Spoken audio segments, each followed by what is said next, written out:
स्वागत है आप सभी का। आज हम आपको कुछ ऐसी अजीब और चौंकाने वाली थ्योरीज के बारे में बताने जा रहे हैं जो हमारी समझ से परे हैं। इन थ्योरीज से आपको लगेगा कि आपकी हकीकत ही शायद एक भ्रम हो सकती है।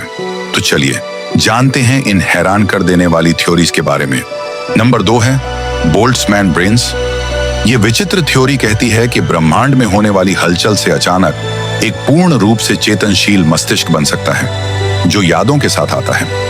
बोल्ट्जमैन ब्रेन्स का सिद्धांत एक दिलचस्प और चुनौतीपूर्ण विचार है जो भौतिकी और दर्शन शास्त्र के दायरे में आता है। इसे समझने के लिए पहले हमें लुडविग बोल्ट्जमैन के काम और थर्मोडायनामिक्स के सिद्धांतों पर ध्यान देना होगा।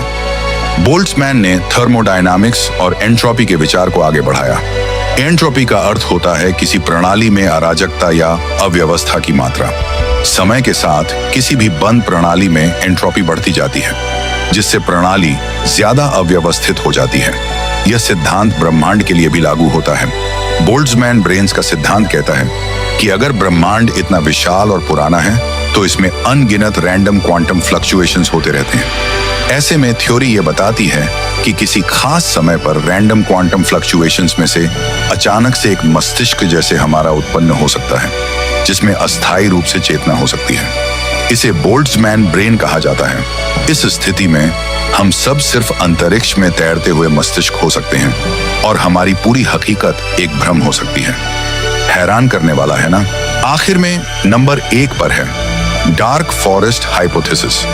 ये थ्योरी कहती है कि ब्रह्मांड में उन्नत सभ्यताएं मौजूद हैं लेकिन वो खुद को छिपा रही हैं। ब्रह्मांड एक अंधेरे जंगल की तरह है जहां हर कोई शिकारी है और अगर आप खुद को प्रकट करते हैं तो तुरंत किसी अन्य सभ्यता द्वारा नष्ट हो सकते हैं। क्या हम इस ब्रह्मांड में अकेले हैं या छिपी हुई उन्नत सभ्यताएं हमें देख रही हैं? डार्क फॉरेस्ट हाइपोथेसिस एक सिद्धांत है जो यह समझाने की कोशिश करता है कि हम अभी तक ब्रह्मांड में किसी भी एलियन सभ्यता से संपर्क में क्यों नहीं आए हैं। इसे लेखक लियू सिक्सिन की किताब द 3 बॉडी प्रॉब्लम की श्रृंखला में लोकप्रियता मिली।